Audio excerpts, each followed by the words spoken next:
सत श्री अकाल जी सारिਆਂ ਨੂੰ स्वागत है ਤੁਹਾਡੇ ਆਪਣੇ YouTube ਚੈਨਲ ਮੋਟੀਵੇਟਡ ਐਵਰੀਡੇ ਦੇ ਵਿੱਚ। ਅੱਜ ਆਪਾਂ ਗੱਲ ਕਰਨ ਜਾ ਰਹੇ ਹਾਂ ਗੁਰੂ ਨਾਨਕ ਦੇਵ ਜੀ ਦੇ ਜੀਵਨ ਦੇ ਅਗਲੇ ਅਧਿਆਇ ਬਾਰੇ। ਉਪਰੰਤ ਇੱਕ ਦਿਨ ਗੁਰੂ ਜੀ ਬਹੁਤ ਸਾਰੇ ਸਿੱਖਾਂ ਨਾਲ ਧਰਮਸ਼ਾਲਾ ਵਿੱਚ ਬੈਠੇ ਸਨ। ਮਿੱਠਾ ਤੇ ਸੁਹਾਵਣਾ ਕੀਰਤਨ ਹੋ ਰਿਹਾ ਸੀ, ਜਿਸ ਨੂੰ ਸੁਣ ਕੇ ਸ਼ੁਭ ਮਤ ਜਾਗ ਪੈਂਦੀ ਸੀ। ਭਗਤਾ ਉਹਰੀ ਤੇ ਜਾਪੂ ਵੰਸੀ ਦੋ ਸਿੱਖ ਆਏ ਅਤੇ ਨਮਸਕਾਰ ਕਰਕੇ ਬੇਨਤੀ ਕੀਤੀ ਕਿ ਅਸੀਂ ਵਿਦਿਆਹੀਨ ਹਾਂ, ਸਾਡਾ ਜਿਵੇਂ ਉਧਾਰ ਹੋ ਸਕੇ ਉਪਦੇਸ਼ ਦਿਓ। ਗੁਰੂ ਜੀ ਨੇ ਕਿਹਾ, ਤੁਸੀਂ ਜੇਕਰ ਸਾਰੇ ਮਨਮੁਖਾਂ ਵਾਲੇ ਕਰਮ ਛੱਡ ਦਿਓ ਤਾਂ ਤੁਹਾਡਾ ਉਧਾਰ ਹੋ ਜਾਵੇਗਾ। ਤਦ ਉਹਨਾਂ ਨੇ ਬੇਨਤੀ ਕੀਤੀ ਕਿ ਸਾਨੂੰ ਮਨਮੁਖ ਵਾਲੇ ਕਰਮ ਦੱਸੋ ਜਿਹੜੇ ਸਾਨੂੰ ਛੱਡਣੇ ਚਾਹੀਦੇ ਹਨ। ਗੁਰੂ ਜੀ ਨੇ ਦੱਸਿਆ ਕਿ ਦੂਜਿਆਂ ਨਾਲ ਈਰਖਾ ਕਰਨੀ, ਸਾਰਿਆਂ ਨੂੰ ਬੁਰਾ ਜਾਣਨਾ ਅਤੇ ਬੁਰਾਈ ਕਰਨੀ, ਹੰਕਾਰ ਕਰਨਾ, ਦੂਸਰਿਆਂ ਨਾਲ ਨਿਰਿੰਦਿਆ ਹੋਣਾ, ਆਪਣੇ ਤੋਂ ਮਾੜਿਆਂ ਨੂੰ ਮਖੌਲ ਕਰਨਾ, ਦੂਸਰਿਆਂ ਦੀ ਨਿੰਦਾ ਕਰਨੀ, ਕਿਸੇ ਦੀ ਉਸਤਤੀ ਸੁਣ ਕੇ ਸੜਬਲ ਜਾਣਾ, ਕਿਸੇ ਦਾ ਉਪਦੇਸ਼ ਨਾ ਮੰਨਣਾ, ਇਹ ਸਾਰੇ ਕਰਮ ਮਨਮੁਖਾਂ ਦੇ ਹਨ। ਇਹਨਾਂ ਨੂੰ ਤੁਸੀਂ ਇਉਂ ਤਿਆਗਣਾ ਕਰੋ ਜਿਵੇਂ ਪਤਝੜ ਦੀ ਰੁੱਤ ਵਿੱਚ ਬ੍ਰਿਸ਼ ਪੱਤਿਆਂ ਨੂੰ ਤਿਆਗ ਦਿੰਦੇ ਹਨ।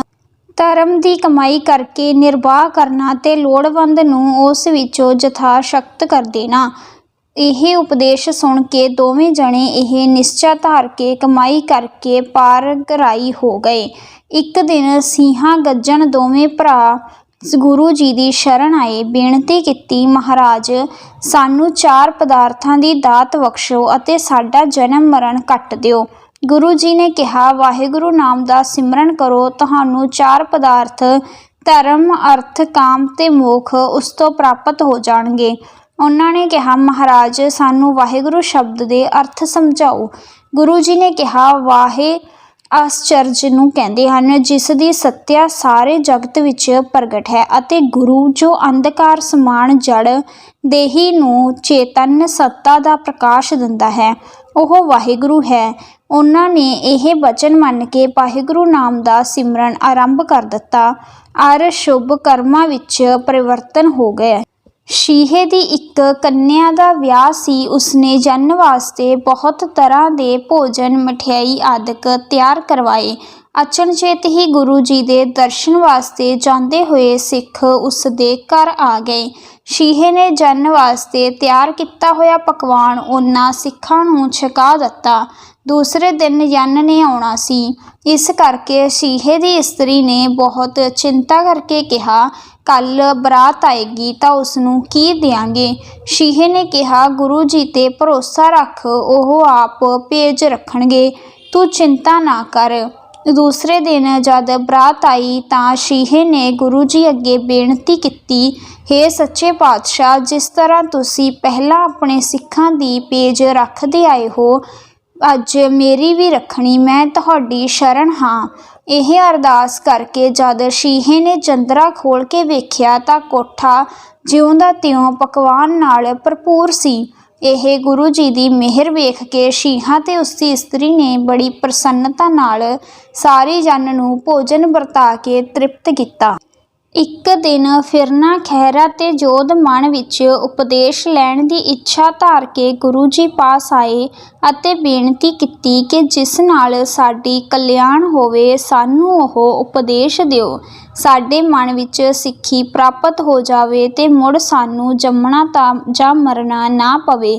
ਗੁਰੂ ਜੀ ਨੇ ਕਿਹਾ, ਜਿਸ ਦਾ ਮਨ ਨੀਵਾਂ ਹੋਵੇ ਉਸਨੂੰ ਸਿੱਖੀ ਪ੍ਰਾਪਤ ਹੁੰਦੀ ਹੈ। ਤੁਸੀਂ ਸਿੱਖਾਂ ਦੀ ਸੇਵਾ ਕਰੋ, ਪਿਛਲੀ ਰਾਤ ਉੱਠ ਕੇ ਇਸ਼ਨਾਨ ਕਰਕੇ ਸ਼ਬਦ ਦਾ ਅਭਿਆਸ ਕਰੋ, ਸਤਸੰਗ ਕਰੋ ਤੇ ਵਾਹਿਗੁਰੂ ਨੂੰ ਆਪਣਾ ਮਾਲਕ ਸਮਝੋ। ਗੁਰੂ ਜੀ ਤੋਂ ਇਹ ਸਿੱਖਿਆ ਲੈ ਕੇ ਉਹ ਦੋਵੇਂ ਇਸ ਤਰ੍ਹਾਂ ਕਰਨ ਲੱਗ ਪਏ ਅਤੇ ਜਨਮ ਮਰਨ ਤੋਂ ਪਾਰ ਹੋ ਗਏ।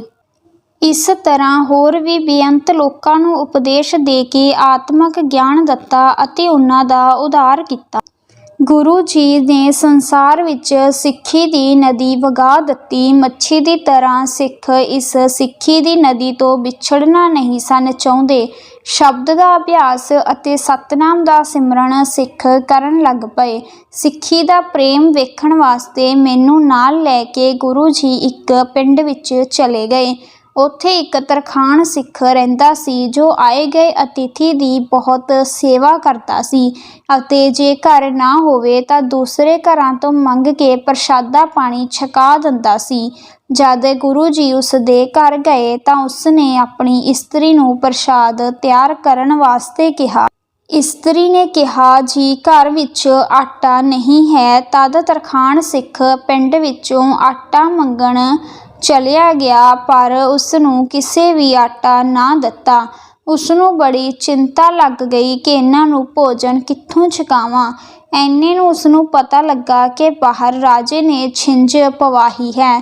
ਜਿਹੜਾ ਪਹਿਲਵਾਨ ਜਿੱਤ ਜਾਵੇ ਉਸ ਨੂੰ 1000 ਰੁਪਇਆ ਮਿਲੇਗਾ ਅਤੇ ਜਿਹੜਾ ਹਾਰ ਜਾਵੇ ਉਸ ਨੂੰ 500 ਮਿਲੇਗਾ। ਇਹ ਗੱਲ ਸੁਣ ਕੇ ਤਰਖਾਣ ਉੱਥੇ ਪਹੁੰਚ ਗਿਆ ਅਤੇ ਇੱਕ ਪਹਿਲਵਾਨ ਨਾਲ ਕੁਸ਼ਤੀ ਲੜਨ ਵਾਸਤੇ ਤਿਆਰ ਹੋ ਗਿਆ।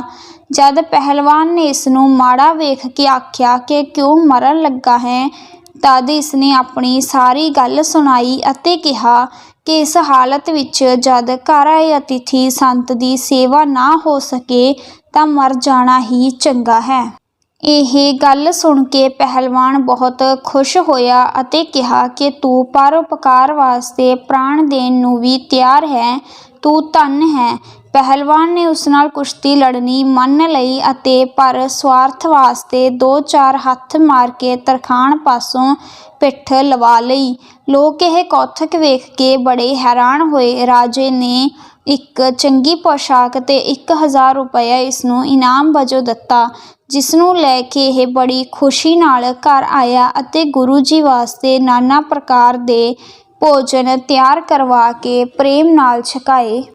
ਗੁਰੂ ਜੀ ਇੱਕ ਰਾਤ ਠਹਿਰ ਕੇ ਉਸ ਨੂੰ ਖੁਸ਼ੀਆਂ ਬਖਸ਼ ਕੇ ਅਗਲੇ ਦਿਨ ਇੱਕ ਹੋਰ ਪਿੰਡ ਚਲੇ ਗਏ।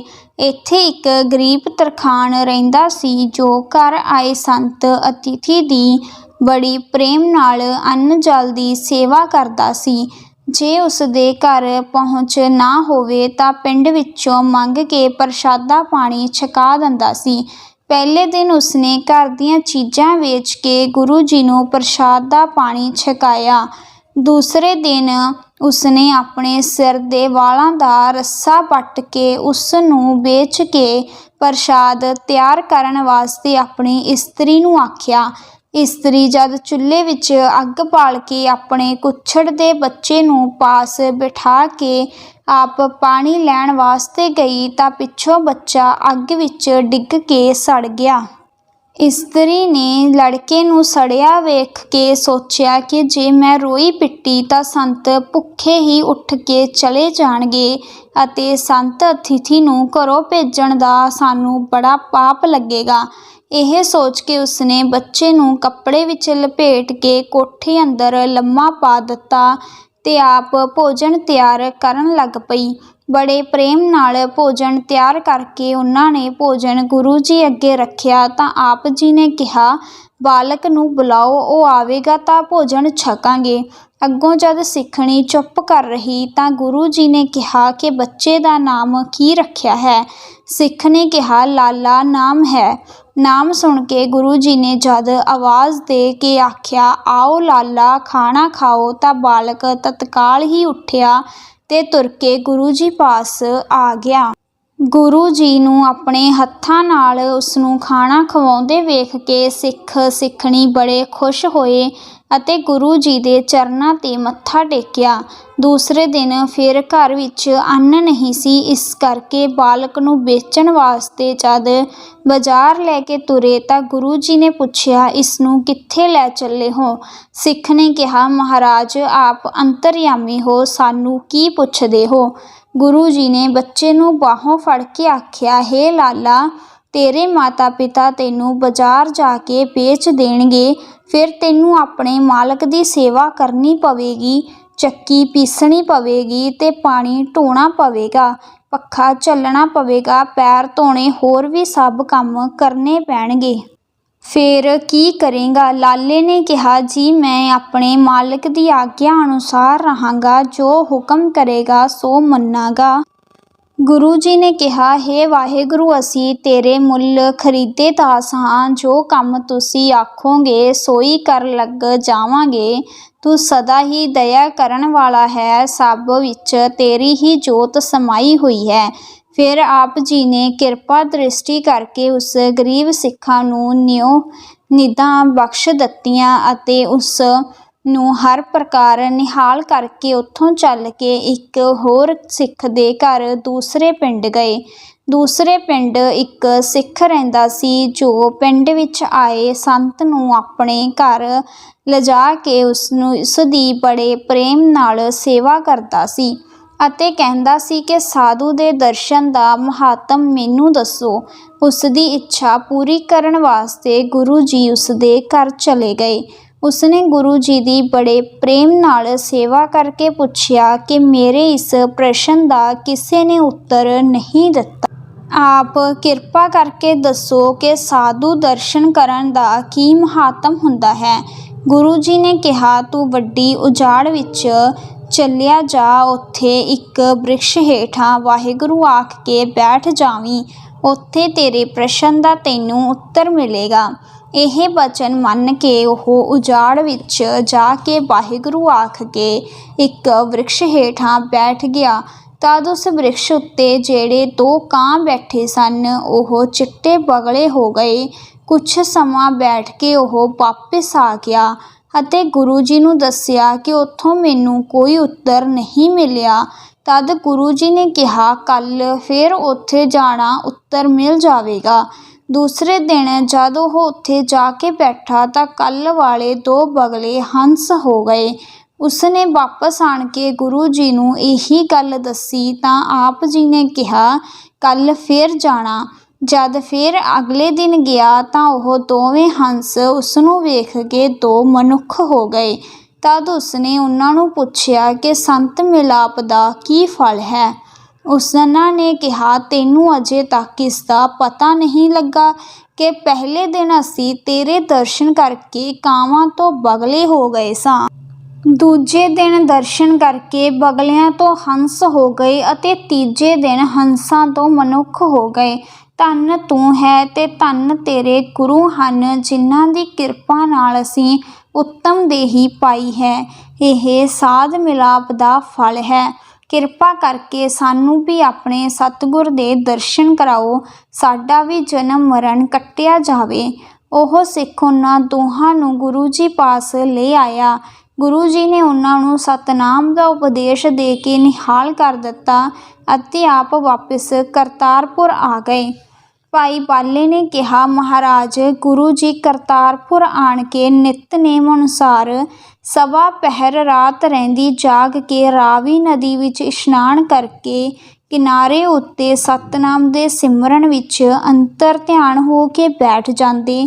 ਜਦ 4 ਘੜੀ ਰਾਤ ਬਾਕੀ ਰਹਿ ਜਾਂਦੀ, ਆਪਣੀ ਧਰਮਸ਼ਾਲਾ ਵਿੱਚ ਆ ਬੈਠਦੇ ਅਤੇ ਸਤਨਾਮ ਦਾ ਕੀਰਤਨ ਸੁਣਦੇ। ਇੱਕ ਦਿਨ ਸੈਦੋ ਘਿਓ ਇੱਕ ਸਰਦਾਵਾਨ ਸਿੱਖ ਨੂੰ ਭਰਮ ਹੋ ਗਿਆ ਕਿ ਗੁਰੂ ਜੀ ਰਾਤ ਨੂੰ ਰਾਵੀ ਕਿਨਾਰੇ ਜਾ ਕੇ ਵਰਣ ਦੇਵਤਾ ਦੀ ਪੂਜਾ ਕਰਕੇ ਆਪਣੀ ਮਨੋਕਾਮਨਾ ਪ੍ਰਾਪਤ ਕਰਦੇ ਹਨ। ਵਰਣ ਦੀ ਪੂਜਾ ਕਰਕੇ ਹੀ ਇਹਨਾਂ ਨੂੰ ਇੰਨੀ ਕਰਾਮਾਤ ਦੀ ਸ਼ਕਤੀ ਮਿਲੀ ਹੈ। ਮੈਂ ਵੀ ਹੁਣ ਉਸ ਦੇਵਤਾ ਨੂੰ ਹੀ ਪੂਜਾਂਗਾ, ਜਿਸ ਨਾਲ ਮੈਂ ਵੀ ਬਹੁਤ ਸ਼ਕਤੀਵਾਨ ਹੋ ਜਾਵਾਂਗਾ। ਇਹ ਵਿਚਾਰ ਕਰਕੇ ਉਹ ਸਵਾ ਪਹਿਰ ਰਾਤ ਰਹਿੰਦੀ ਨੂੰ ਉੱਠ ਕੇ ਰਾਵੀ ਵੱਲ ਤੁਰਿਆ ਤਾਂ ਰਸਤੇ ਵਿੱਚ ਉਸ ਨੂੰ ਇੱਕ ਮਨੁੱਖ ਮਿਲਿਆ, ਜਿਸ ਨੇ ਹੱਥ ਵਿੱਚ ਮੱਛੀ ਫੜੀ ਹੋਈ ਸੀ। ਸੈਦੇ ਨੇ ਉਸ ਨੂੰ ਪੁੱਛਿਆ, ਤੂੰ ਕੌਣ ਹੈ ਤੇ ਕਿੱਧਰ ਜਾ ਰਿਹਾ ਹੈ? ਤੂੰ ਇਸ ਰਾਤ ਸਮੇਂ ਚੋਰ ਹੈ ਜਾਂ ਕੋਈ ਹੋਰ? ਉਸਨੇ ਕਿਹਾ, ਮੈਂ ਚੋਰ ਯਾਰ ਨਹੀਂ ਹਾਂ, ਮੈਂ ਵਰਣ ਤੇ ਸਤਿਗੁਰੂ ਜੀ ਦੀ ਪੂਜਾ ਕਰਨ ਚੱਲਿਆ ਹਾਂ।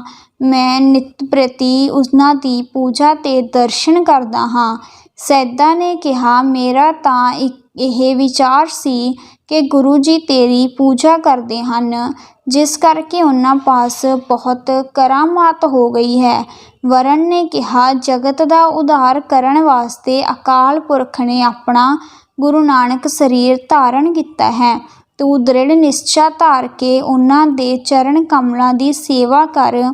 ਵਰਨ ਪਾਸੋਂ ਇਹ ਗੱਲ ਸੁਣ ਕੇ ਸੈਦਾ ਗੁਰੂ ਜੀ ਪਾਸ ਆਣ ਬੈਠਾ ਤੇ ਕਹਿਣ ਲੱਗਾ, ਮਹਾਰਾਜ, ਮੈਂ ਮੂਰਖ ਨੇ ਤੁਹਾਡਾ ਭੇਤ ਨਹੀਂ ਪਾਇਆ ਸੀ, ਜਿਸ ਕਰਕੇ ਭਰਮ ਹੋ ਗਿਆ ਸੀ।